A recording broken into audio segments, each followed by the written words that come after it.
Mari kita pergi ke sekitar 5.500 tahun yang lalu di Mesopotamia, di mana kita akan berkenalan dengan sebuah benda kecil dan artistik yang sering disebut sebagai nenek moyang, tanda tangan, KTP, bahkan password yang kalian gunakan untuk login ke akun sosmed kalian. Benda itu adalah silinder seal. Pada masa itu, kota-kota di Mesopotamia sedang bertumbuh dalam berbagai bidang. Salah satunya, petani yang berhasil menghasilkan surplus gandum sebagai makanan pokok pada saat itu. Ada juga pedagang yang mulai membawa barang dagangan dari satu kota ke kota lainnya. Pencatatan pajak dan persembahan pun mulai diberlakukan di kuil-kuil. Disinilah awal mula manusia hidup dalam masyarakat yang begitu kompleks. Kompleksitas inilah yang memunculkan kebutuhan-kebutuhan baru. 3 yang paling utama: mengatur, mencatat, dan menjaga. Misalnya dalam sektor perdagangan, ketika perdagangan semakin marak dan meningkat, yang tentunya membuat barang-barang dagangan semakin banyak dan beragam, muncul pertanyaan, bagaimana kita bisa membuktikan bahwa barang ini benar-benar milik kita? Bagaimana memastikan dokumen yang tercatat tidak dimanipulasi? Bagaimana kita bisa menutup gudang agar orang lain tidak bisa diam-diam membukanya? Tanpa adanya identifikasi yang bisa dipercaya, semuanya bisa kacau balau.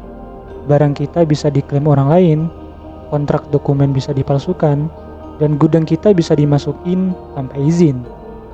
Hal inilah yang membuat masyarakat Mesopotamia membutuhkan sebuah tanda yang unik, personal, dan tidak mudah untuk ditiru.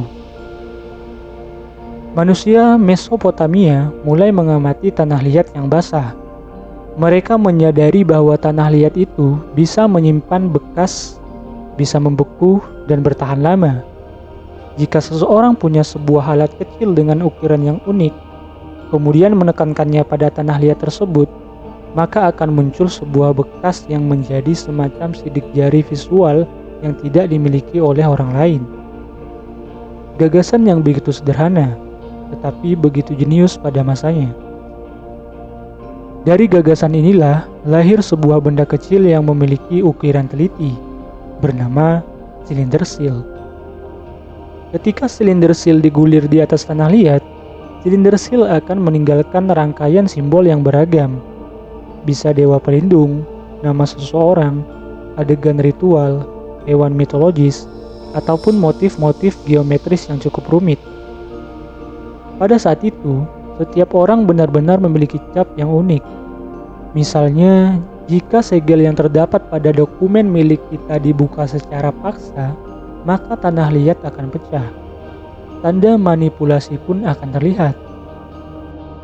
Sejak saat itulah, setiap manusia menggenggam identitas kemanapun mereka melangkah. Silinder seal kemudian berkembang bukan lagi hanya sebagai alat penanda. Para pengrajin mulai mengukir benda ini dengan presisi yang begitu luar biasa, menjadikannya sebagai seni yang begitu menakjubkan. Disinilah para pejabat kerajaan, pendeta, pedagang, hingga bangsawan mulai membawa seal mereka kemanapun mereka pergi. Mereka menjadikannya sebagai kalung ataupun disimpan dalam kantong kulit. Pencatatan transaksi membuktikan hak kepemilikan, menyegel kontrak, dan legalisasi dilakukan dengan silinder seal ini. Sebuah sistem yang awalnya terlihat sederhana, tetapi berhasil berubah menjadi fondasi birokrasi pertama di dunia. Silinder seal menjadi teknologi identitas pertama yang berhasil tercatat dalam sejarah, dan menjadi nenek moyang dari stempel yang kita gunakan sekarang, tanda tangan, bahkan kartu tanda penduduk. Silinder seal merupakan langkah pertama manusia untuk menyadari bahwa identitas diri dan apa yang kita miliki itu penting.